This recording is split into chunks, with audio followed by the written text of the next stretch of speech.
Good morning, everybody. Welcome back to the East Tennessee Preparedness Channel. I'm your host, Drill Buddy Jim.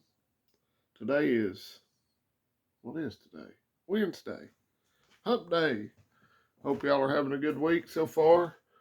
I'm off for a few days. I've got one boy still in the bed. He decided he was going to sit up late last night, and I've got another one at football practice.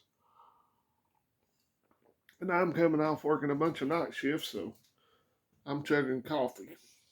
Rosie's in there on the couch asleep, so I'm in the kitchen this morning trying to be quiet, trying to not to wake the knothead up. Here comes Rose. Can you see her? So, lots of stuff to talk about. I'm going to title this video, Is It Inevitable? I've been reading the news, lots of not good news. Is World War III inevitable at this point? Let's look at what's happening in the Middle East. Israel's in Rafah, which is fine by me. If you don't want civilians killed, quit hiding behind them. And anytime there's a war, unfortunately, there's going to be collateral damage. Israel's been fairly restrained as compared to what we've done in countries over the last 20, 25 years. So,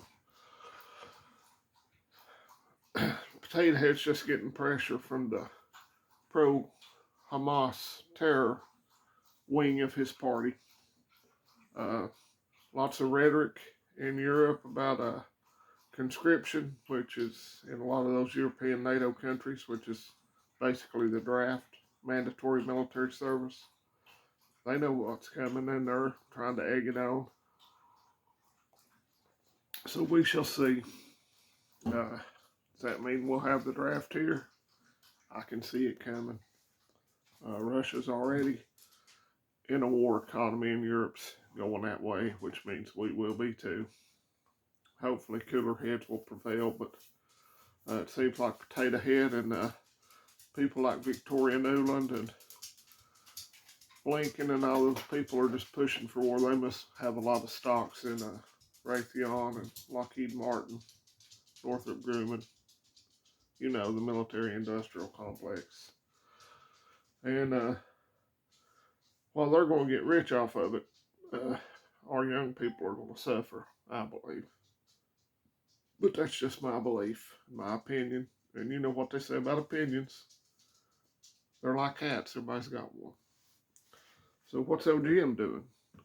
Well, he's still putting food back. And I just watched, last weekend, watched Cold War Prepper. His pantry prep. And he vacuum seals candy bars. And I had never thought about that, but in a real shit, SHTF, I about said shit, didn't I? Excuse my language. Got a headache this morning. Having a good old candy bar would be really good every now and then. So I'm going to start, instead of beans and rice here for the next couple of weeks when I go add to my stocks, I'm going to add some candy bars and vacuum seal them. So, and the garden, I was over there yesterday when I picked the boys up. It looks good. Hopefully I can make a video over there soon. It looks like no deer has been in there since I put the stuff up to try to keep them out. So that's good. I don't begrudge the deer. I guess they like to eat vegetables too. But it's going to be a busy week here. I've got some stuff I need to get done inside. I still have some rice to put away and my candy bars. Rosie's going to get a bath today because she's getting real scratchy. I'm going to give her a bath. I've got some flea and tick shampoo, not hearts. And then I've got some Frontline to put on her. But just keep your eye on the news at this point. Unless something happens to de-escalate things all over the globe, I think it ain't looking real good. And been keeping an eye on the show trial up in New York. I saw where Potato Head and them had to do a press conference there.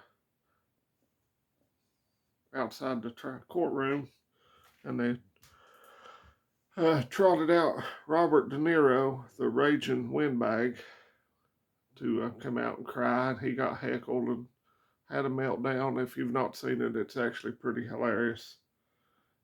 I take no opinions of celebrities who are just basically trained monkeys.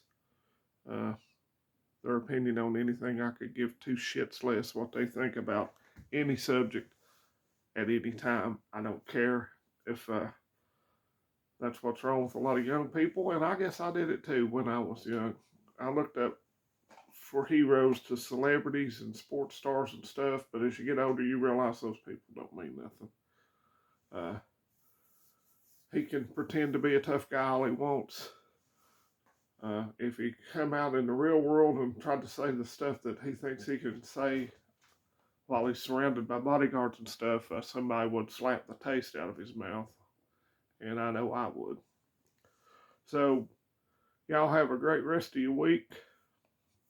Let me know what you think if you think that a major conflict is inevitable at this point.